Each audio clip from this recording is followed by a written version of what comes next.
faculty and the staff, the supporting staff who are here from Medicover Hospitals, and the media personnel here to cover the inaugural program. A very good morning to you all. Indeed, it's a pleasure for me to participate in this inaugural function. Being a gynecologist, basically, I know we are the first ones maybe to palpate the breast, or for whatever reason a woman comes, or a woman may express more comfortably with the gynecologist about her breast problem or her menstrual or white discharges. So the two main things which we are doing here, maybe the gynecologist may be the first doctor for contact, and yes, once upon a time the cancer cervix was really ranking first, but after the various modalities where the preventive measures or early detection measures have started, the cancer cervix has gone down, and now the breast cancer has surfaced to be the top for a woman. And these are all preventable or rather early detected cancers. So I congratulate, I appreciate Medicover Hospitals to take this initiative with the support of the faculty here. It is a noble cause. Yes, the cancer is not only a health issue, it involves a lot of emotional disturbance in the family, financial disturbance in the family, which may add on to their children also. So this is really taxing on a family where they will be really deranged. So what we can do as doctors, as responsible citizens in the society, is to conduct such camps where screening programs are taken up in a very good way, in a very educative way, and it should go into the society.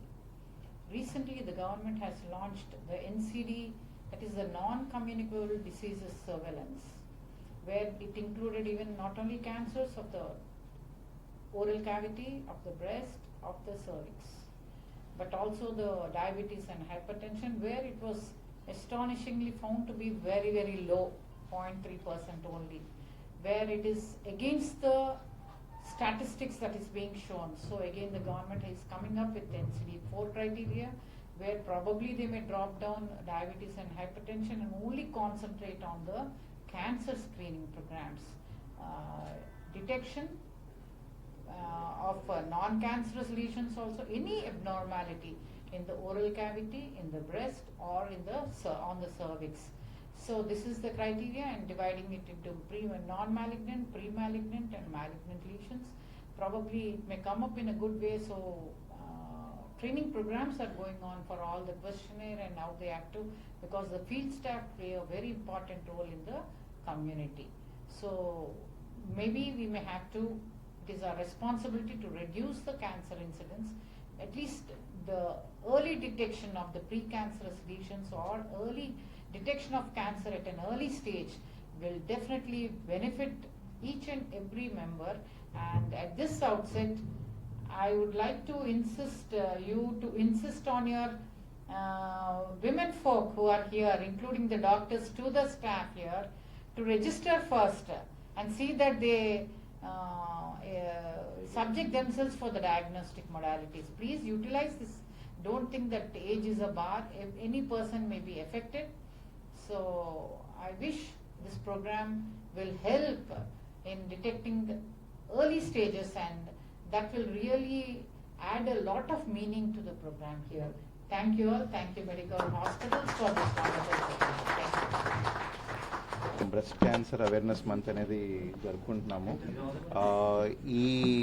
ఈ సందర్భంగా Medicover cancer institute మన వాళ్ళు sponsor చేస్తున్న awareness programme ఇది. దీనికి ఈ సందర్భంగా ఏంటంటే బ్రెస్ట్ క్యాన్సర్ స్క్రీనింగ్ కూపన్స్ అనేవి ఇవ్వడం జరుగుతుంది. వీటిలో భాగంగా మ్యామోగ్రామ్, ప్యాప్స్మియర్ ప్లస్ క్యాన్సర్కి సంబంధించిన కొన్ని బ్లడ్ టెస్టులు ఫ్రీగా చేయడం జరుగుతుంది. సో దీని వెనకాతల ఉద్దేశం ఏంటంటే breast cancer and cervical cancer అనేవి most common cancers in women. నిజంగా 100 క్యాన్సర్లు వస్తే ఆడవాళ్లలో దాంట్లో సగం క్యాన్సర్లు బ్రెస్ట్ క్యాన్సర్ కానీ సర్వైకల్ క్యాన్సర్ కానీ ఉంటాయి. బ్రెస్ట్ క్యాన్సర్, రొమ్ము క్యాన్సర్ అనేది అత్యంత సర్వసాధారణంగా ఉంటుంది. ఈ మధ్య కాలంలో చూస్తున్నాము. ఏజ్ ఆఫ్ ద పాపులేషన్ పెరిగే కొద్దీ మన ఈ బ్రెస్ట్ క్యాన్సర్స్ దురదృష్టవశాత్తు ఎక్కువ చూస్తున్నాము. వాటిని ఎలాగా అంటే మనం పాశ్చాత్య దేశాలతో కంపేర్ చేసుకుంటే మన దేశంలో ఇప్పుడు ట్రీట్మెంట్ ఫెసిలిటీస్ అన్ని చాలా బాగా ఇంప్రూవ్ అయ్యాయి. We have good surgery facilities, good surgeons ఉన్నారు. కీమోథెరపీ ట్రీట్మెంట్స్ ఏవైతే రీసెంట్గా లాంచ్ అయ్యాయి అన్నీ కూడా అవైలబుల్ ఉన్నాయి. రేడియేషన్ థెరపీ ట్రీట్మెంట్స్ అన్నీ కూడా అవైలబుల్ ఉన్నాయి. మరి ఎక్కడ మనం వెనకబడుతున్నాం? ఎందుకు మన పేషెంట్కి ఇంకా క్యాన్సర్లు నుంచి మరణిస్తున్నారు? ఎందుకు అంటే మనం అర్లీ స్టేజ్లో డిటెక్ట్ చేయట్లేదు. ఎక్కడైనా ఇక్కడ కానీ యుఎస్లో కానీ ఎక్కడైనా కూడా స్టేజ్ 1లో కానీ మనం క్యాన్సర్ డిటెక్ట్ చేస్తే 95% అంటే కంప్లీట్గా క్యూర్ చేసే ఛాన్స్ చాలా బాగుంటుంది. మన దురదృష్టవశాత్తు మనం అంతా స్టేజ్ 3, స్టేజ్ 4లో డిటెక్ట్ చేస్తున్నాం. స్టేజ్ 1లో డిటెక్ట్ చేస్తే ఒక చిన్న సింపుల్ సర్జరీతో అయిపోయేదానికి స్టేజ్ 3లో సర్జరీ, కీమోథెరపీ, రేడియేషన్ అన్నీ చేయాల్సి వస్తుంది. స్టేజ్ 4 అయితే సర్జరీ చేయలేము, ఓన్లీ కీమోథెరపీ ఇవ్వాల్సి వస్తుంది. అయినా నయం అవ్వట్లేదు, పూర్తిగా క్యూర్ అవ్వట్లేదు. సో మనం అర్లీ అర్లీగా చిన్నది ఉన్నప్పుడే డిటెక్ట్ చేసుకుంటే ఖచ్చితంగా క్యాన్సర్ని క్యూర్ చేయొచ్చు. దానికోసం మ్యామోగ్రామ్ అనేది ఫెసిలిటీ ప్రొవైడ్ చేస్తున్నాం. అదే కాకుండా సెల్ఫ్ బ్రెస్ట్ ఎగ్జామినేషన్ అనేది ఆడవాళ్ళు రెగ్యులర్గా చేసుకుంటూ ఉంటే అట్స్ సింపుల్ ఫ్రీ టెస్ట్, వాళ్ళే చూసుకుంటూ ఉండొచ్చు. ఏదైనా రొమ్ములో గడ్డ కానీ ఉన్నట్టయితే ఖచ్చితంగా వెంటనే అర్లీగా సర్జన్స్కి, ఏదైనా డాక్టర్స్కి చూపించుకుంటే, గైనకాలజిస్టులు కానీ సర్జన్స్ కానీ డాక్టర్స్ చూపించుకుంటే ఖచ్చితంగా అర్లీ స్టేజ్లో డిటెక్ట్ చేసి క్యూర్ చేయొచ్చు. పాశ్చాత్య దేశాల్లో, వెస్టర్న్ కంట్రీస్లో బ్రెస్ట్ క్యాన్సర్ అనేది మోస్ట్ కామన్ క్యాన్సర్. మనకి ఒకప్పుడు సర్వైకల్ క్యాన్సర్ కామన్గా ఉండేది, కానీ ఇప్పుడు బ్రెస్ట్ క్యాన్సర్ అనేది పెరిగిపోయి మళ్ళీ మన డెవలప్మెంట్ వచ్చే కొద్దీ బ్రెస్ట్ క్యాన్సర్ పెరుగుతుంది, సర్వైకల్ అదర్ క్యాన్సర్స్ కొంచెం తగ్గుతున్నాయి. సో బ్రెస్ట్ క్యాన్సర్ అనేది ఎక్కువగా చూస్తున్నాము. రాబోయే రోజుల్లో కూడా ఎక్కువ చూస్తాం. బ్రెస్ట్ క్యాన్సర్ ఇంకా నంబర్స్ పెరుగుతాయి. ఎందుకంటే లేడీస్ లైఫ్ స్పాన్, ఆయుర్దాయం అనేది ముందు 50 ఉండేది, ఇప్పుడు 60 అవుతుంది, 70 అవుతుంది, 80 వరకు కూడా కంఫర్టబుల్గా జీవిస్తున్నారు.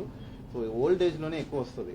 చాలామంది 60 మనకి 60 అయిపోయింది కదా ఇప్పుడేం రాదనుకుంటారు. ఇంకా ఈ ఏజ్లో రావడమే ఎక్కువ రిస్క్ ఉంది. ఇన్ఫ్యాక్ట్ ఒక లేడీ ఒక 70-80 ఏళ్ళ వరకు జీవిస్తే 8 మందిలో ఒకరికి, 8 ఆడవాళ్ళలో ఒకరికి బ్రెస్ట్ క్యాన్సర్ వచ్చే ఛాన్స్ ఉంటుంది. సో వీళ్ళే జాగ్రత్తగా ఉండాలి. సో ఈ ఇన్ఫర్మేషన్ మన పెద్దవాళ్ళకి చేరడం చాలా ఇంపార్టెంట్. ఎస్పెషల్లీ అబవ్ 45-50 ఇయర్స్ నుంచి రెగ్యులర్గా మ్యామోగ్రామ్ చేసుకుంటూ ఉండాలి. Thank you. అండ్ ఆల్ ఈ మంత్ వరల్డ్ వైడ్గా బ్రెస్ట్ క్యాన్సర్ అవేర్నెస్ మంత్గా సెలబ్రేట్ చేస్తారు. సో ఎక్కడ చూసినా pink balloons, pink colours, pink ribbons కనిపిస్తుంటాయి. మెయిన్గా ఈ ప్రోగ్రామ్ ఫోకస్ ఏంటి అంటే మోస్ట్ ఆఫ్ ద విమెన్, ఆడవాళ్ళలోని మోస్ట్ కామన్ క్యాన్సర్ బ్రెస్ట్ క్యాన్సర్గా ఉంది ఇండియాలోని, వరల్డ్ వైడ్లోని. బట్ ఇండియాలోని ఏంటి అంటే చాలా లేట్గా డిటెక్ట్ అవ్వడం వల్ల క్యూర్ అనేది చాలా తక్కువ మందికే దొరుకుతుంది. సో బ్రెస్ట్ క్యాన్సర్ని నివారించుకోవడం కంటే ఎర్లీగా ఎలా డిటెక్ట్ చేసుకోవాలి అనేది self breast examination and mammogram. ఈ రెండు కానీ రెగ్యులర్గా చేయించుకుంటూ ఉంటే ఎర్లీ స్టేజెస్లో పికప్ అవ్వచ్చు. ఎర్లీ స్టేజెస్ పికప్ అవుతే మొత్తం క్యూర్ అయ్యే ఛాన్సెస్ చాలా హై పర్సెంటేజ్ ఉంటుంది. సో ఈ సందర్భాన్ని, ఈ పార్ట్ని కొద్దిగా ఇంకా ఫోకస్ చేద్దామని మెడికవర్ క్యాన్సర్ ఇన్స్టిట్యూట్ ఒక స్పెషల్ కూపన్ రిలీజ్ చేసిందండి. ఈ కూపన్ ఏ విమెన్ అయినా యూజ్ చేసుకోవచ్చు. They just need to take the coupon. వస్తే ఇక్కడ physical examination, free mammogram, free Pap smear and blood test చేస్తారు. అండ్ ఆల్సో వాళ్ళకి ఎడ్యుకేషనల్ అవేర్నెస్ వీడియోస్ చెప్తారు. ఇంట్లోనే మీరు ఎలాగా సెల్ఫ్ ఎగ్జామినేషన్ చేసుకోవచ్చు, పిల్లలకి రాకుండా, క్యాన్సర్ రాకుండా హెచ్పివి వ్యాక్సిన్స్ షెడ్యూల్ ఎలా ఉంటుంది, ఇదంతా ఎడ్యుకేట్ చేస్తారు. So awareness and education improve చేయడానికి ఈ మంత్ మెడికవర్ క్యాన్సర్ ఇన్స్టిట్యూట్ ఈ కూపన్ని ఫ్రీగా రిలీజ్ చేసింది. ప్లీజ్ వినియోగించుకోండి. Thank you. ఉంటారు అది ఆల్రెడీ ఇప్పుడు ఇంకా డాక్టర్లు మాట్లాడున్నారు. మెయిన్ ఏంటంటే ఎందుకు మనం అవేర్నెస్ క్యాంప్స్ అన్ని చేసుకోవాలని అంటే పబ్లిక్ అందరూ తెలుసుకునేదానికి. అదేంటంటే ప్రతి సిటిజన్ అంటే ప్రతి పౌరుడు కూడా ఒక బాధ్యతలాగా తీసుకుని ఈ మెసేజ్ని మనం సొసైటీలోకి స్ప్రెడ్ చేయాలి.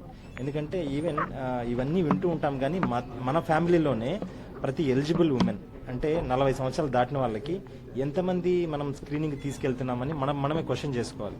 ఇది చాలామంది ఈవెన్ డాక్టర్స్ కూడా వాళ్ళ ఓన్ ఫ్యామిలీలో ఎలిజిబుల్ మదర్స్ కానీ ఎలిజిబుల్ సిస్టర్స్ ఉన్నా కూడా వాళ్ళు కూడా ఈ స్క్రీనింగ్ని చేసుకోలేకపోతున్నారు. అందువల్ల దీని ఇంపార్టెన్స్ ఏదైతే సెల్ఫ్ బ్రెస్ట్ ఎగ్జామినేషన్ వాళ్ళకే వాళ్ళు రొమ్ము పరీక్ష చేసుకుని ఏదైతే ఎర్లీగా ఏదైనా కణితి కానీ ఏదైనా కనపడితే వెంటనే డాక్టర్ దగ్గరికి వెళ్ళాలి అని కానీ ఈ ప్రతి 40 సంవత్సరాలు దాటిన ఉమెన్ సంవత్సరానికి ఒకసారి ఈ స్క్రీనింగ్ మెమోగ్రామ్ అనేది ఇప్పుడు ప్రతి టైర్ 2 టైర్ 3 టైర్ సిటీస్లో కూడా చిన్న చిన్న ఊర్లలో కూడా మెమోగ్రామ్ అనేది అవైలబుల్గా ఉంది. ఇవి మనం ఉపయోగించుకుంటే ఎర్లీగా కనుక బ్రెస్ట్ క్యాన్సర్ అంటే స్టేజ్ 1 స్టేజ్ 2లో కనుక గుర్తిస్తే 100% నయమైపోతుంది అనేది, ఇంకా ట్రీట్మెంట్ కూడా చాలా తక్కువలో అయిపోతుంది, అంటే తక్కువ ట్రీట్మెంట్తోనే క్యూర్ అయిపోతుంది అనే విషయం పబ్లిక్ అందరికీ కనుక మనం ప్రతి ఇంటికి ప్రతి పర్సన్ తెలుసుకునేలాగా చేయగలిగితే మనం బ్రెస్ట్ క్యాన్సర్ని జయించగలుగుతాం. ఇంకా మేము చెప్పే